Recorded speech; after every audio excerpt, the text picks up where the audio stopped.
Arumugam, Prashant Hospital Chief Orthopedic Surgeon, Robotic Knee Replacement Surgeon.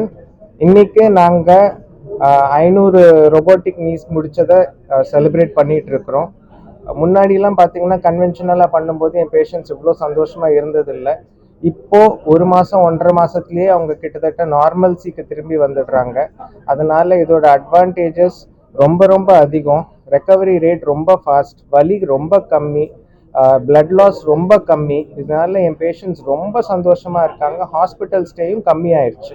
So இது சாத்தியமானது doctor பிரசாந்த்னால தான். நான் எப்போ அவர்கிட்ட வந்து சொன்னேனோ இது மாதிரி ரொபோட்டிக் தான் இப்போது நீ ரீப்ளேஸ்மெண்ட்டுக்கு அடுத்த ஸ்டெப் அப்படின்னு சொல்லி 1 வாரம் 2 வாரத்துலேயே எனக்கு அந்த ரோபோட் வாங்கி கொடுத்துட்டாரு. வெல்லீஸ் ரோபோட் வச்சு இப்போ நான் 500க்கு மேலே பண்ணிட்டேன். அண்ட் இதோட பெனிஃபிட்ஸ் இன்னும் நிறைய பேருக்கு போய் சேரணுன்றது தான் என்னோட ஆசை. அண்ட் இன்னும் நிறைய பேர் நல்லா வலி இல்லாமல் நடந்தாங்கன்னா அதுவே எனக்கு போதும்.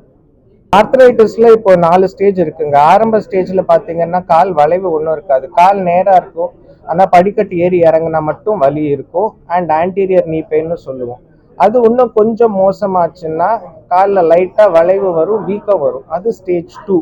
அப்போ நடக்கிற தூரம் பார்த்தீங்கன்னா ஒரு 3-4 கிலோமீட்டர் நடப்பாங்க. வீக்கம் மட்டும் ஸ்லைட்டாக வரும், மருந்து மாத்திரை கொடுத்தாலே சரியாயிடும்.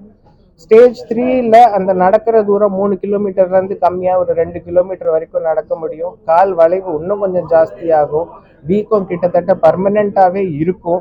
ஸோ அவங்களுக்கெல்லாம் இன்ட்ரா ஆர்டிகுலர் இன்ஜெக்ஷன்ஸ் கொடுப்போம். அதுக்கப்புறமா ஆர்த்ரோஸ்கோபி பண்ணலாம். வேறு விதமான வைத்தியங்கள்லாம் இருக்குது. அதெல்லாம் பண்ணி பார்த்துட்டு அதுக்கும் சரி வரலன்னா தான் then when the patient goes to stage 4. Stage 4ல பார்த்தீங்கன்னா கால் நேராகவே இருக்காது, நல்லா வளைஞ்சிருக்கும். அவங்க நடக்கிறது பார்த்தீங்கன்னாலே நல்லா ஆடி ஆடி நடப்பாங்க. வீட்டுக்குள்ளே தான் இருப்பாங்க. வெளியில் பாத்ரூம் போயிட்டு வர்றது இல்லை வீட்டுக்குள்ளேயே நடக்கிறதே அவங்கெல்லாம் கஷ்டப்பட்டுட்டு இருப்பாங்க. இயல்பான வாழ்க்கை வாழவே முடியாது. அது ஸ்டேஜ் 4. அந்த ஸ்டேஜில் இருக்கும்போது தான் ஆப்ரேஷன் பண்ணுவோம். அது பண்ணிட்டு அதுக்கப்புறமா அவங்க நார்மல்சி, அதாவது ஸ்டேஜ் 1 வரத்துக்கு முன்னாடி எப்படி இருந்தாங்களோ, இப்போதான் நீங்கள் கேட்டீங்க, ஒரு பேஷண்ட் சொன்னாங்க 73 வயசு, பட் அவங்க வந்து வலி வரத்துக்கு முன்னாடி வயசு, அவங்க வந்து இப்போ வந்து 50 வயசுல எப்படி இருக்கிறாங்களோ அது மாதிரி இருக்கேன்னு சொல்லிட்டு இருந்தாங்க. ஸோ அது மாதிரி தான் பேஷண்ட்ஸ் வந்து they get back to normalcy and they very very comfortable after robotic replacement. ரொம்ப பெருமையான ஒரு நாள். ஏன்னா சார் வந்துட்டு doctor Arumugam 500+ surgeries robotic knee replacement பண்ணியிருக்காரு. ஆல்மோஸ்ட் 600 கிட்ட நெருங்கி வந்துட்டாரு. இதில் ரொம்ப பெருமையான விஷயம் வந்துட்டு சார் பண்ண சர்ஜரி 2வது பேஷண்ட் அக்செப்ட் பண்ணது.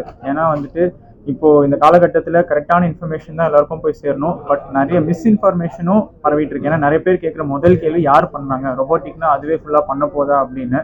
ஸோ அதெல்லாம் உடைச்சு சாதிச்சு காட்டிருக்காரு டாக்டர் ஆறுமுகம். ஸோ இன்னைக்கு வந்துட்டு சாருக்கு ஹாஸ்பிட்டலுக்கு ரொம்ப ஒரு பெருமையான நாள். ஸோ இன்னைக்கு 500, இன்னும் 1 இயர்க்குள்ள 1000 அந்த மாதிரி வந்துட்டு அதுதான் நாங்கள் டார்கெட்டாக எய்ம் பண்ணி போயிட்டு இருக்கோம். ஸோ அதுக்கு வந்துட்டு பேஷண்ட்ஸ் அண்ட் மீடியா எல்லாரோட சப்போர்ட்டும் கண்டிப்பாக எங்களுக்கு தேவை. தேங்க்யூ. பண்ணும்போது என்ன பண்ணுவோம்னா, மூட்டில் எலும்பு எங்கே தேஞ்சிருக்கோ அந்த பாகத்தை மட்டும் ஷேவ் பண்ணி எடுத்துட்டு மெட்டல் வைப்போம். ஸோ அங்கே வந்து மெட்டலுக்கும் போனுக்கும் உள்ள ஒரு நடுவில் சிமெண்ட் போட்டு ஃபிக்ஸ் பண்ணிவிடுவோம். ஸோ ப்ராப்ளம்னு வந்துச்சுன்னா என்ன ஆகும்னா, நம்ம எங்கேயாவது திருப்பி விழுந்தோம்னா, மேஜராக எங்கேயாவது விழுந்தோம்னா அந்த எலும்பு, ஏன்னா அது மெட்டல், நான் போட்டிருக்க இம்ப்ளான்ட் வந்து வாழ்நாளில் உடைய போகிறதில்ல, நம்ம சுத்தியால் எடுத்து அடித்தாலும் உடைய போகிறதில்ல, அவ்வளோ ஹார்டான மெட்டல். ஆனால் அந்த மெட்டல் உட்காந்து இருக்கிறது எலும்பில். ஸோ அந்த இடத்துல எலும்பு உடஞ்சிருச்சுன்னா அதுக்கப்புறமா திருப்பி அதை ஃபிக்ஸ் பண்ணுறது கஷ்டமாக இருக்கிறதுக்கு வாய்ப்புகள் இருக்குது, ஏன்னா அங்கே ஜாயிண்ட் இருக்கிறதுனால. ஸோ அதனால விழாமல் ஜாக்கிரதையாக இருக்கணும். பட் இந்த இம்ப்ளான்ஸ் டிசைன் எல்லாம் இப்போ ரொம்ப அட்வான்ஸ் ஆகிடுச்சு. அப்படி விழுந்து உடச்சி நிறைய பேர் வந்திருக்காங்க. அவங்களுக்கும் ஆப்ரேஷன் பண்ணி அந்த எலும்பை சரி பண்ணி திருப்பி நார்மலாக நடக்க வச்சிருக்கேன். பார்த்தீங்கன்னா ப்ரிசிஷன், அதாவது இப்போ வந்து மூட்டை நான் வந்து இதுதான் தொடை எலும்போட கடைசின்னா இங்கே தான் இப்படி நான் மூட்டை பொருத்தணும். ஸோ அந்த பொருத்துறதுக்கு நான் இந்த கப்பை வந்து இந்த பக்கம் இப்படி திருப்பலாம், இப்படி திருப்பலாம், இந்த பக்கம் 1/2 மில்லிமீட்டர் வரைக்கும் 0.5 மில்லிமீட்டர் அக்யூரசி, ரொட்டேஷனில் வந்து 0.1, அதாவது 1 டிகிரி வரைக்கும் ஃப்ளெக்ஷன் எக்ஸ்டென்ஷன், அந்த அக்யூரசியில் என்னால் பண்ண முடியும்.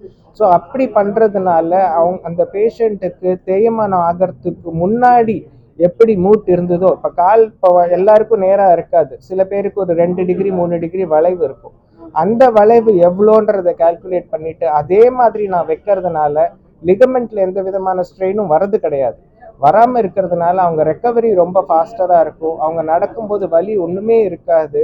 And they will get back to normalcy without any problem. இது robotic இல்லாமல், அதாவது அந்த பேஷண்ட் ஸ்பெசிஃபிக் அலைன்மெண்ட் robotic இல்லாமல் பண்ணவே முடியாது. கன்வென்ஷனல் இன்ஸ்ட்ருமெண்ட் வச்சுட்டு பண்ணுறதுக்கு இன்னைக்கு சாத்தியம் இல்லை. அதனால இந்த robotic அவ்வளோ அட்வான்டேஜஸ். அண்ட் அதனால என் பேஷண்ட்ஸ் இன்னும் ஹாப்பியாக இருக்காங்க. பண்ணுறாங்க, வெளிநாட்டிலையும் மேனுஃபேக்சர் பண்ணுறாங்க.